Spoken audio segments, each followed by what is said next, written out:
Hey guys! For today's vlog, nandito tayo ngayon sa Don Bosco, Parañaque sa isang branch ni Rusi at meron tayo dito mukhang bagong motor, no? Pero ito yung bagong version ni KRY 200. Napakaangas na rin kung naghahanap ka ng budget-friendly na trail bike, formado at super angas, baka ito na yung dirt bike na para sa'yo. Tutok lang kayo dahil i-check na nga natin yung kanyang specs, features and also the price.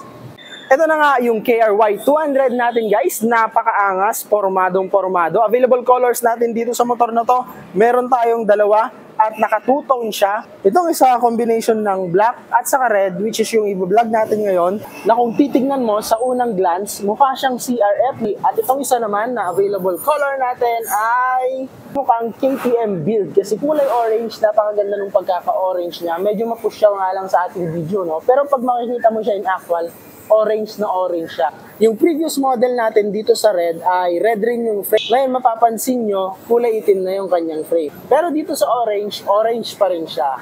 Makailan nga guys ay nag-upload tayo ng 150cc nito, si KRY 150. At ang maganda naman kay Rusi, ang ginawa niya, hindi lang yung cc yung dinagdag niya dito kay KRY 200 kasi iba na rin yung kanyang fairings, yung design. Nung kanyang mga decals ay may pagkakaiba. At physically, may pagkakaiba sila sa kanyang color ng kanyang engine na mas maangas naman to. Iniisip ko nga nung binablog natin si KRY na 150, mas maganda siguro to kung ginawang itim yung kanyang makina. Pero nandito pala yung hinahanap natin kay KRY 200. Same lang dun sa kanyang swing arm na si 150 ay kulay gray, ngayon ay itim na. Ang naiba nga sa previous look nitong KRY 200 ay may 200 na siya na decals dun sa kanyang likod. At syempre, mas pumorma yung kanyang mga decals.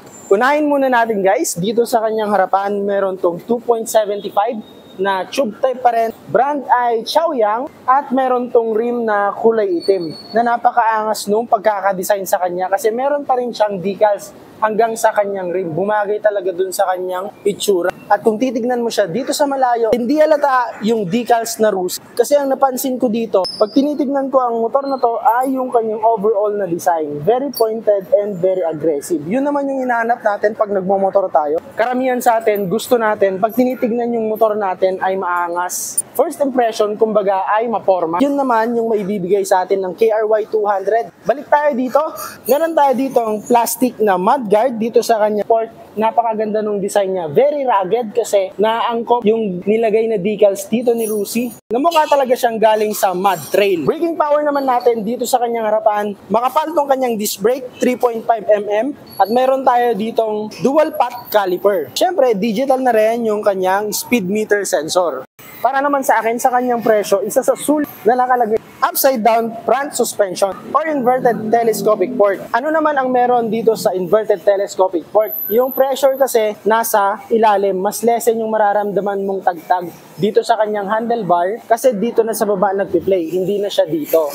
Maganda na rin yung kulay na silver dito nung kanyang inverted telescopic port at mukha na rin durable kasi napakataba na rin. Yung hub naman natin dito, kulay itim pa rin, no? Kung makikita mo siya in actual guys, ay talaga namang makikita mong durable siya kasi matataba materials na makikita mo dito. Yung kanya namang clearance dito ay napakaluwang na rin. Ibig sabihin maganda yung play niya kahit paangatin mo to, ipunta mo sa mga trail at may mga sudden jumps saka downhill, maganda yung play niya kasi maluwang na rin siya. Yung namang fender dito ay napakaganda rin yung kanyang decals.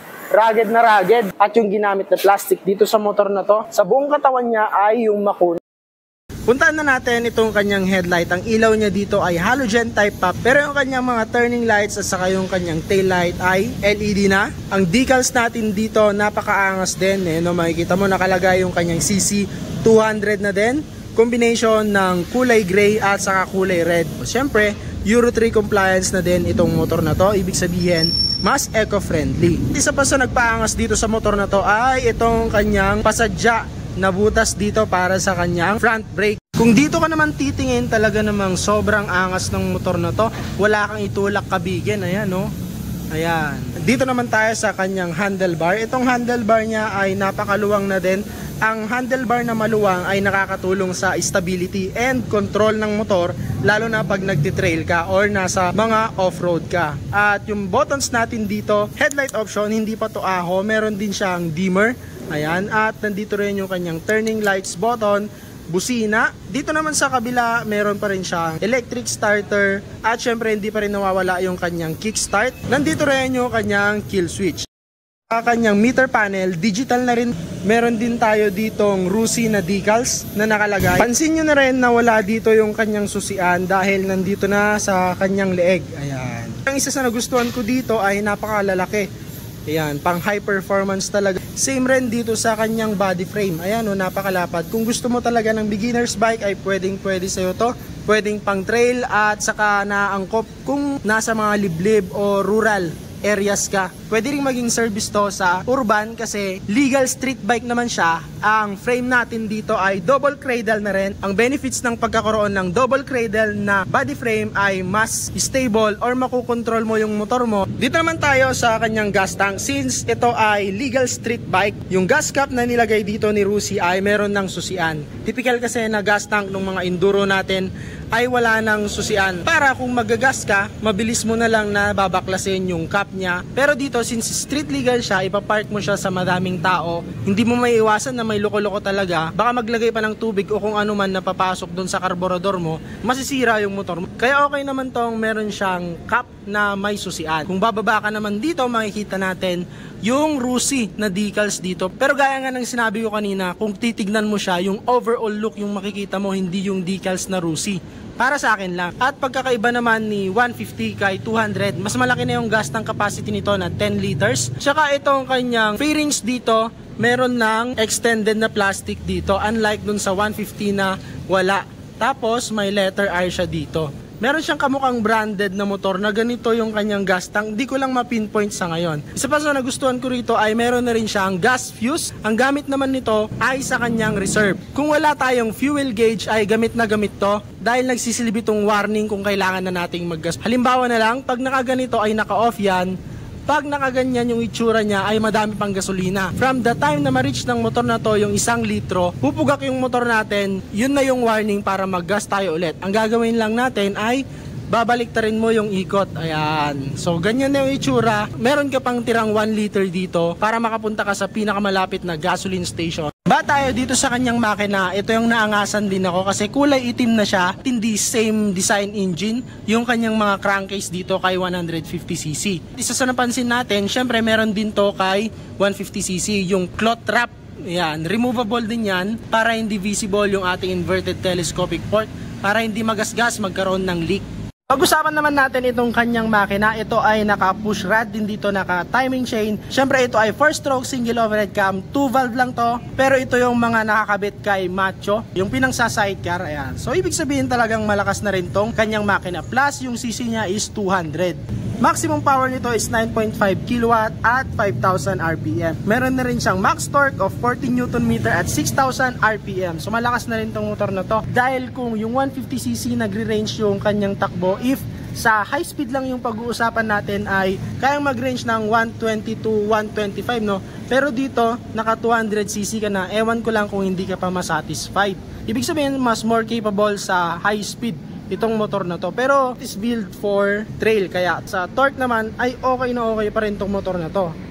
Baling naman tayo guys dito sa kanyang upuan. Mas maganda yung upuan ng 200cc kasi mas malapad dito. Ayan, mas comfortable. Kung makikita mo siya in actual ay may mga patusok na. So naka anti-slip na rin tong motor na to. Syempre meron na rin siyang naka-engrave dito na logo na Rusi. Atras lang tayo ng konti, napaka-forma rin ng kanyang tail light. Very pointed. Ayan, ito yung gusto ko sa mga motor, yung may mga sharp edge or sharp end na mga tail light. Ayan, Rusi nakalagay dyan. Tapos meron siyang mga honeycomb design dito na nandun din sa kanyang headlight. Ito naman yung itsura ni KRY dito sa kanyang likod. Napakaangas na rin. Napakalaki nung kanyang gulong. Meron tong size na 110 by 90 by 16. Grabe, napakaganda. Kapit na kapit talaga to kung sa mga madudulas ka or sa mga muddy na lugar ka mapunta. At yung nakalagay dito na stock sprocket is 43 teeth. Mukha na siyang aftermarket kasi yung combination nung kanyang hub ay kulay itim. Napakaganda rin nung design nung kanyang bracket. Ganun na rin yung kanyang chain na kulay gold. Dito naman makikita natin kung tututukan natin ay meron na rin tong rollers. Ibig sabihin yan yung nagko-control sa pagpag. At kung papagpag naman ay hindi ka naman mag-aalala dito sa kanyang swing arm kasi meron din siyang protector dito. Ito may plastic dito saka dito niya.